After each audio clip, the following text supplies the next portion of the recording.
Lon McCool, amateur reviewer, professional conformist.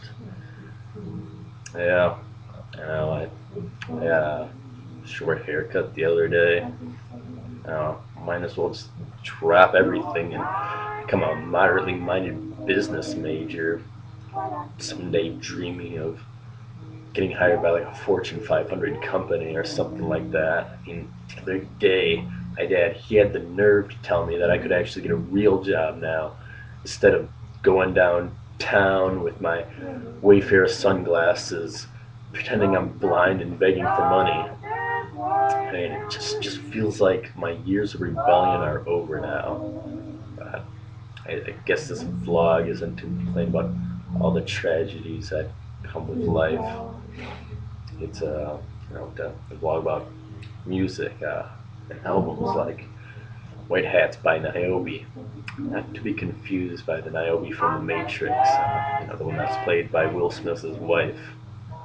But I guess before Christmas here, I wanted to review something that had a little, wintry feel to it. Kind of brought a little Christmas cheer. And maybe this is the most cheerful thing ever created, but at least there is some snow-capped mountains on the album cover with uh, some pine trees that could possibly someday become Christmas trees themselves. On the other side of the album, I have what I believe is a roughly drawn picture of Niobe herself. But it's kind of funny because if you look real close here, you'll see there's a little drool coming out of the right side of Niobe's mouth there. I don't know what that has to do with this album at all, but it just seemed a little odd. Took me a while to notice that. And back here we got a picture actually taken by Niobe of kind of a blurred flowery bush there. And it's kind of nice. But yeah, Niobe, I'm sure a lot of people who perhaps bought this album may have been expecting electronic music because that's what Niobe's always labeled as. And now in the past, she's worked with perhaps everybody's favorite electronic musicians, Mouse on Mars. But this album has very little electronic music with few exceptions. This is practically all folk, actually. Niobe on here reminds me of perhaps a more curious Feist.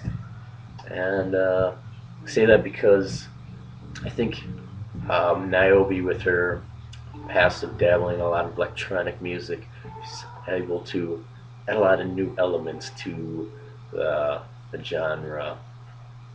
And it just sounds like there's sounds coming out of everywhere on this thing, which is uh, pretty cool, I gotta say.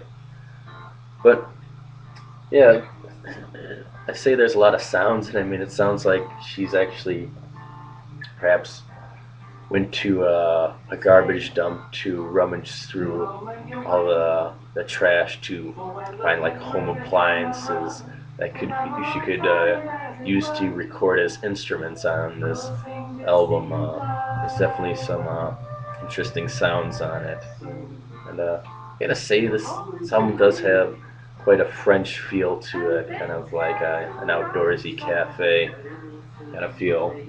Even though I guess she did claim that she created this album with the Alps in mind, that she stayed at for a while. I guess that explains the mountains over here. But anyways, I guess what stands out on this album the most is definitely her vocals, which kind of range a lot. I mean, some moments they're just really clear, and at others they're like sound as if they've been really distorted, like completely drenched with vinyl crackles. Can also be high pitched and just change to the point where it sounds like it's not only a different musician singing, but several different musicians singing, like kind of like a barbershop choir. And whether she sounds pleasant or cold, she always sounds seductive. And I gotta say, with White Hats, it's just been an album that's gotten a ton of spins by me, and maybe perhaps because, as a saying, it's quite interesting, and there's a lot of different things you get on this album, different types of songs. So, hope you all, get an opportunity to listen to White Hats as the winter's getting colder here, and I think it's something that'll keep you comfy and entertained. So, I hope you all stay warm during this holiday season.